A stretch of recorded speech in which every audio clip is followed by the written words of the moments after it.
Bueno, hola a todos y a todas. Muchas gracias también por la invitación. Muchas gracias, Mila, muchas gracias, Pedro. Te pido que me avises a los 10 minutos. Sí. La pregunta por qué escenario se abre me parece que es una pregunta difícil de responder en 10 minutos. Me parece que, como estaba diciendo recién Estela, es un escenario inédito en muchas dimensiones. Y creo que no tenemos todas las herramientas para entender la profundidad del malestar, la profundidad de los desafíos que nos presenta este escenario. Porque todos vemos en Milei y en la emergencia de Milei, la emergencia de un outsider que viene también a mostrar la crisis de representación de las dos grandes coaliciones que después del 2001 reconfiguraron el escenario político. Pero nosotros, y digo nosotros porque invoco a los que junto con Pablo Semán escribimos el libro que se llama Está entre nosotros, nosotros vemos que también es la emergencia de una gran crisis de comprensión, de la capacidad de comprender qué transformaciones venía viviendo la Argentina por lo menos de antes de la pandemia, y que la pandemia pone como en blanco sobre negro, ¿no?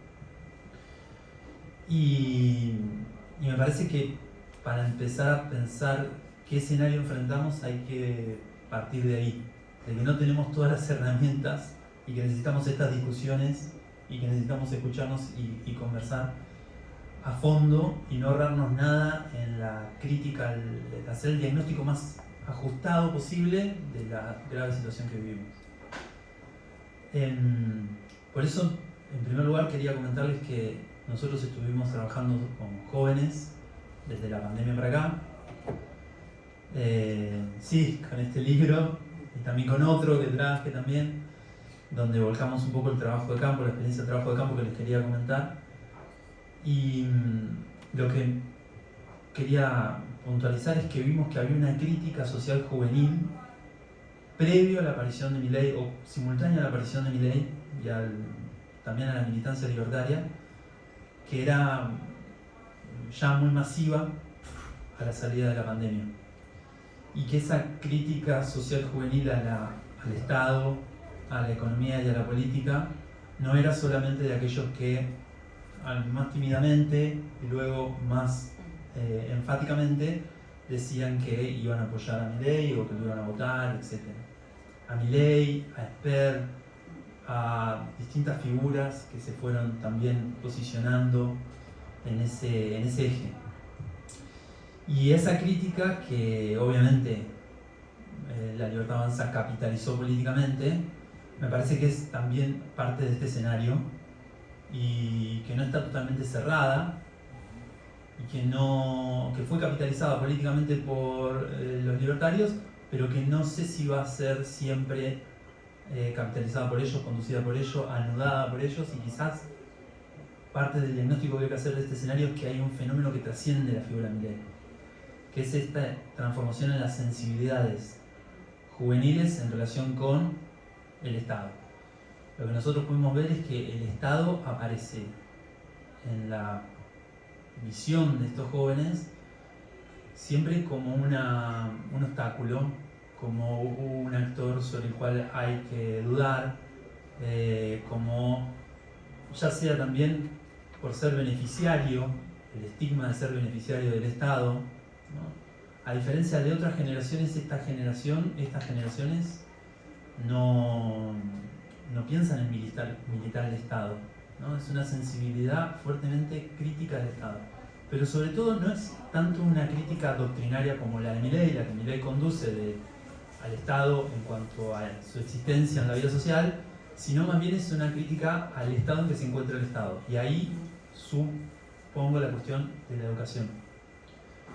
Cuando nosotros en los focus groups, en las historias de vida, en las entrevistas, en las observaciones que hacíamos, preguntábamos por la educación, muy rara vez encontramos una crítica al carácter público de la educación.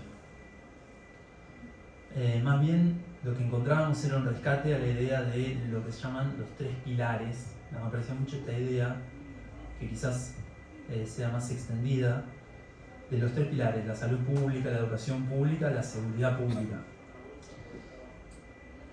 Y simultáneamente una crítica muy fuerte al estado en que se encuentra la educación pública, la salud pública, el transporte y la seguridad. Y por lo tanto, podría también contar, estaba pensando mientras Estela hablaba, algunas anécdotas del trabajo de campo, nada anecdóticas, en relación con cuáles eran las críticas que emergían, ¿no? Pero yo digo la crítica social juvenil, el despliegue de esa crítica al estado de la educación.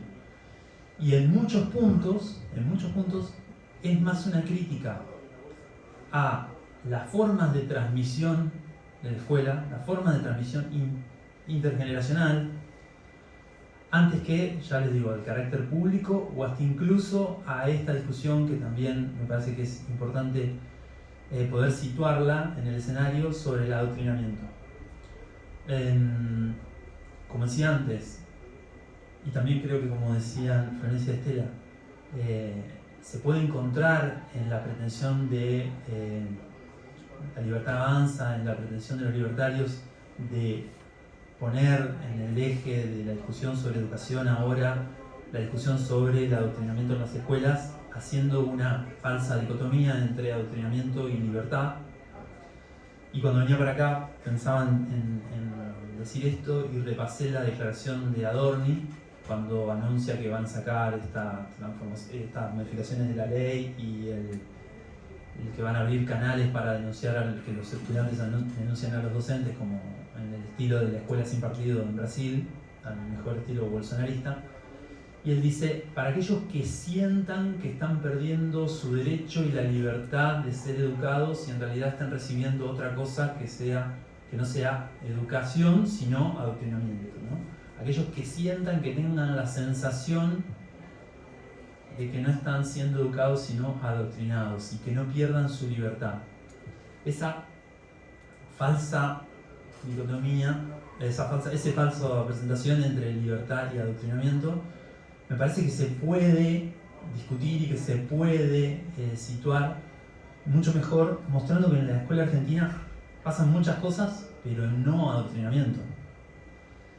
Y lo conecto con lo que decía de la crítica social juvenil, porque la crítica juvenil a la escuela, que es fuerte, es a las formas de transmisión de la escuela, a las relaciones con los docentes, a las relaciones intergeneracionales, pero no a esta idea como se presenta de falta de libertad o adoctrinamiento.